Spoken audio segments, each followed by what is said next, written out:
71 হয়েছে পাকিস্তানকে বিদায় করার জন্য, আর 24 হয়েছে ভারতীয় আধিপত্যবাদ থেকে বাংলাদেশকে মুক্ত করার জন্য। মিরপুর 10 রাজপথের যোদ্ধা ছিলাম, আমি কলমের যোদ্ধা ছিলাম, আমি আমার ফ্যামিলির সাথে যুদ্ধ করেছি, কেউ আসে না। আমি একজন মা, এই মা হিসাবে এই দেশে আমার দায়িত্ব আছে। আমি আমার এখন সংসারের সব দায়িত্ব শেষ করে আমার বাচ্চাদেরকে খাবার দাবার দিয়ে আমি এখানে শোনার সাথে সাথে চলে আসছি, কারণ একজন সচেতন নাগরিক হিসাবে এই দেশের যুদ্ধ করার দরকার এবং এই দেশের শান্তির জন্য আমি করব।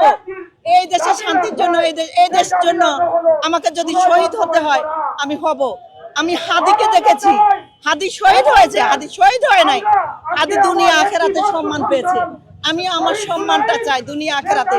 এই জুলাই যোদ্ধাদেরকে নিয়ে যেসব ষড়যন্ত্র চলতেছে, এইসব ছলনা ফলনা চলবে না। 4 আগস্ট আমরা হাসিনাকে বাধ্য করার জন্য, পালিয়ে যাওয়ার জন্য মিরপুরে আমরা সকলে একত্রিত হয়েছি।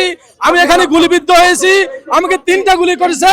সুতরাং আমাদের দাবি ছিল শুধু কেবল সরকারের পরিবর্তন না, 71 হয়েছে পাকিস্তানকে বিদায় করার জন্য, আর 24 হয়েছে ভারতীয় আধিপত্যবাদ থেকে বাংলাদেশকে মুক্ত করার জন্য। সুতরাং যতদিন পর্যন্ত আমাদের স্বাধীনতা, আমাদের সার্বভৌমত্ব, যতদিন পর্যন্ত দেশের যুবকদের কর্মসংস্থান সহ সবকিছু আমরা বুঝে না পাবো, ততদিন পর্যন্ত আমরা রাজপথ ছাড়বো না। বাবা শহীদ কাবিল হোসেন গত 2024-এর 2 আগস্টে আমার বাবা গুলি খেয়ে মারা যায়।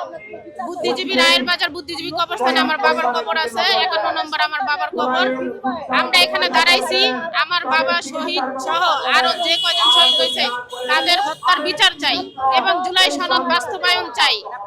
আর যারা আহত আছে তাদের সুচিকিৎসা আমরা দাবি করি। সরকার এখন 2টা শপথ নেওয়ার কথা ছিল, সেই শপথের মধ্যে একটা শপথ নিয়েছে, কিন্তু আরেকটা হলো যে জুলাই সনদ বাস্তবায়নের জন্য যে সংবিধান সংস্কারের জন্য যে সংস্কারের যে শপথটা নেওয়ার কথা ছিল, যেটা আইনি ভিত্তি দিয়ে সংবিধান সংস্কার করার কথা, এইটা দাবি বাস্তবায়নের জন্যই হচ্ছে মূলত আমাদের আজকের মানববন্ধনের অন্যতম লক্ষ্য।